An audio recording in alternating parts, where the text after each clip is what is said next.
Beef masala വെളിച്ചെണ്ണൊക്കെ ഉണ്ടല്ലോ.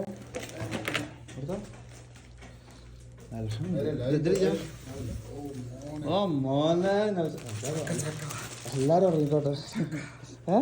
എന്താ ചക്ക അത് അത് പറഞ്ഞ ബേക്കറി ഐറ്റംസ് കൊണ്ടുവന്നുള്ളു. പിന്നെ ഏതാ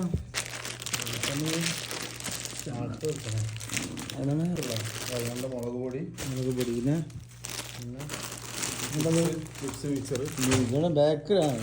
ഇതാ മല്ലിപ്പൊടി പിന്നെ അച്ചാറാണ്. എൻ്റെ ഉമ്മ ഉണ്ടാക്കിയിട്ട് എനിക്ക് വേണ്ടി പ്രത്യേകം കൊടുത്തു വെച്ച ബീഫാണിത്. അതുകൊണ്ട് തന്നെ ഇതിൻ്റെ 3/4 ഭാഗം ഞാൻ തന്നെ കഴിച്ചു. നമ്മൾ കടയിൽ പോയിട്ട് എന്ത് പറയും, മക്കളെ നാട്ടിൽ ഗൾഫിൽ കൊണ്ടുപോകാനുള്ളട്ടാ നമ്മളെ കുഞ്ഞാണ്ടി പോകാന്ന് പറയും. അപ്പോൾ പെരക്കാരെ നല്ലപോലെ ഉണ്ടാക്കി ഇവിടെ വന്നിട്ട് കാണാം. ഇവിടുത്തെ മഞ്ഞപ്പൊടിയും ഉള്ളിയും തക്കാളിയും പച്ചമുളകും ആ ഇഞ്ചും വെളുത്തുള്ളിയൊക്കെ ഇട്ടിട്ട് അങ്ങോട്ട് വെറുപ്പിക്കും.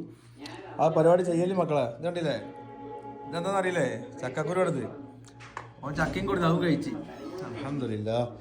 അപ്പോൾ എന്തായാലും സന്തോഷമായി. പഠിച്ചോനെ ഇത് അവിടെ നിന്നും ഇതുവരെ കൊണ്ടുവന്ന ഈ സുഹൃത്തിന് ഇനിയും നാട്ടിൽ പോയി വരാൻ തൗഫീക്ക് നൽകണാണ്. അതാ